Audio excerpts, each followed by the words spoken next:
បាទសូមជម្រាបសួរបាទពុកម៉ែបងប្អូនដែលមានតម្រូវការបាទតាក់ទងទៅនឹងម៉ាស៊ីនបាទកិនសកៃដូងបាទថ្ងៃនេះគឺយើងមានស៊េរីសម្រាប់ភ្ជាប់ជាមួយម៉ាស៊ីនណាសម្រាប់បងប្អូនដែលអត់មានភ្លើងដែលភ្លើងបងប្អូនខ្សោយបាទมันអាចប្រើជាមួយនឹងភ្លើងបានបាទយើងមានភ្ជាប់ជាមួយនឹងម៉ាស៊ីនបាទស៊េរីភ្ជាប់មួយម៉ាស៊ីនណាចឹងសម្រាប់បងប្អូនដែលមានតម្រូវការតាក់ទងទៅនឹងម៉ាស៊ីនកិនសកៃដូងបាទអាចតំណងមកបាទយើងមានប្រភេទ motor ក៏មានប្រភេទម៉ាស៊ីនក៏មានសម្រាប់បងប្អូនដែលមានភ្លើងបាទถึง20 ampere ឡើងប៉ុន្តែបើសិនជាបាន32គឺល្អបំផុតណាហ្នឹងហើយយើងអាចភ្ជាប់ជាមួយ motor ប៉ុន្តែបើសម្រាប់បងប្អូនដែលអត់មានទេបាទគឺយើងដំឡើងភ្ជាប់ជាមួយនឹងម៉ាស៊ីនមិនសុទ្ធអញ្ចឹងបងប្អូនអាចយកទៅប្រើប្រាស់បានបាទនេះកិនស្កៃដូងគឺបានល្អណាស៊េរីនេះគឺកិនបានម៉ត់ល្អបាទ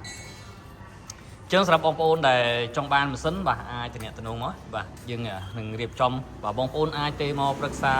យោបល់សិនក៏បានណាទេមកប្រឹក្សាយោបល់សិនក៏បានបាទកបិតខាងក្នុងបាទគឺជាកបិតខាងក្នុងណាសម្រាប់ការកិនគឺម៉ត់ល្អណានៃការកិនគឺម៉ត់ល្អបាទបងប្អូនអាច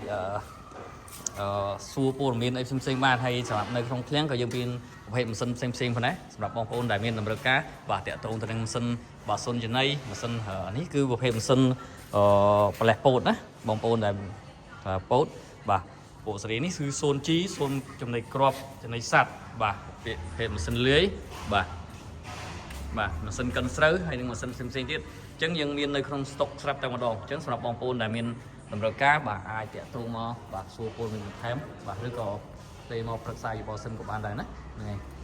ហើយសម្រាប់ទីតាំងគឺយើងនៅភ្នំពេញបាទច្បារអំពើយើងមានសេវាកម្មផ្ញើជូនបងប្អូននៅតាមបណ្ដាខេត្តផ្សេងៗផងដែរណាសម្រាប់បងប្អូននៅតាមបណ្ដាខេត្តបាទចង់បានតាក់ទងទៅនឹងម៉ាស៊ីនបាទអាចទេមកប្រឹក្សាបាទហើយ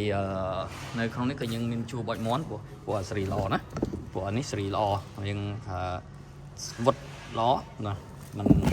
ងាយបែកបាក់ទេណាអញ្ចឹងសម្រាប់បងប្អូនដែលចង់បានអាចតាក់ទងមកណាគ្រឿងបន្លាស់ផ្សេងៗក៏យើងមានអញ្ចឹងសម្រាប់បងប្អូនដែលមានតម្រូវការបាទកុំភ្លេចតំណមកបាទអរគុណបាទ